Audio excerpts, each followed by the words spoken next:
Salut à tous, zoom cette semaine sur le tout nouveau Renault Captur. Nous parlerons également du BMW X6, de l'Audi SQ8 et de nouvelles compactes ultra puissantes chez Mercedes-AMG. Renault présente aujourd'hui son nouveau Captur.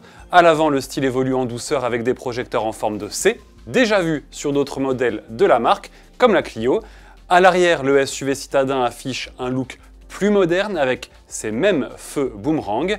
Ce nouveau Captur se montre plus statutaire, plus musclé. Il faut dire que le modèle s'allonge à 4,23 m. Cela reste toutefois 7 cm de moins que le nouveau Peugeot 2008. On retrouve tout de suite notre journaliste Florian Chopin à bord du nouveau Captur. La présentation intérieure reprend en grande partie l'agencement aperçu sur la nouvelle Clio 5. Avec ce grand écran tactile pouvant aller jusqu'à 9,3 pouces, on pourra également retrouver les instrumentations, les compteurs numériques, la même qualité de matériaux. En revanche, ce qui change, c'est sur la version boîte robotisée, la commande étant 100% électrique, il n'y a plus rien en dessous, ce qui fait qu'on pourra disposer d'une zone pour la recharge par induction du téléphone portable. Côté équipement, le losange propose notamment le système assistant autoroute et trafic qui combine le régulateur de vitesse adaptatif et l'assistant de maintien dans la voie. Il s'agit d'une première étape vers la conduite autonome. Sous le capot, place au TCE 100, 130 et 155 chevaux. Côté diesel, Renault propose les Blue DCI 95 et 115 chevaux. Sans oublier une version hybride rechargeable d'environ 160 chevaux avec 45 km d'autonomie zéro émission dès 2020. Le Captur de seconde génération arrivera dans les concessions en fin d'année, tarif à suivre. Chez BMW, place au nouveau X6, au menu des évolutions, mais pas de révolution pour cette troisième génération. Le SUV coupé conserve les lignes qui ont fait son succès et prend 2 cm en longueur à 4,93 m. À l'avant, on retrouve les projecteurs affinés façon X5, une nouvelle signature lumineuse ainsi qu'une calandre au naseau toujours plus imposant.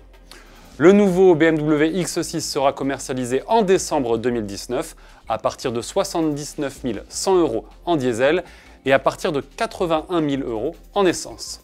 En haut de gamme, les puissances grimpent jusqu'à 400 chevaux avec la version diesel xDrive M50D et même 530 chevaux pour l'essence xDrive M50i.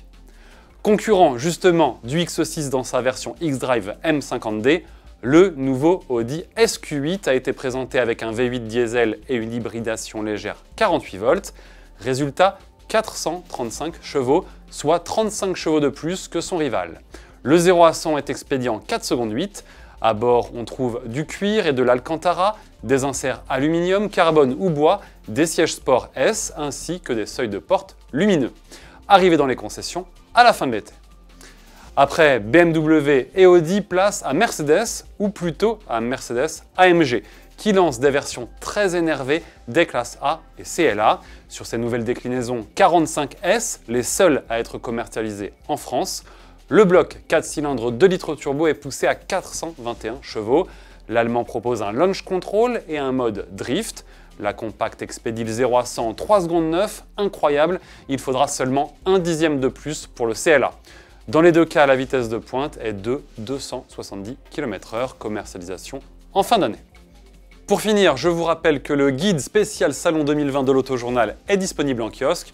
Au sommaire, 5000 modèles à la loupe, prix, équipement, options, fiches techniques, sans oublier toutes les voitures du monde. Merci de nous avoir suivis et à la semaine prochaine.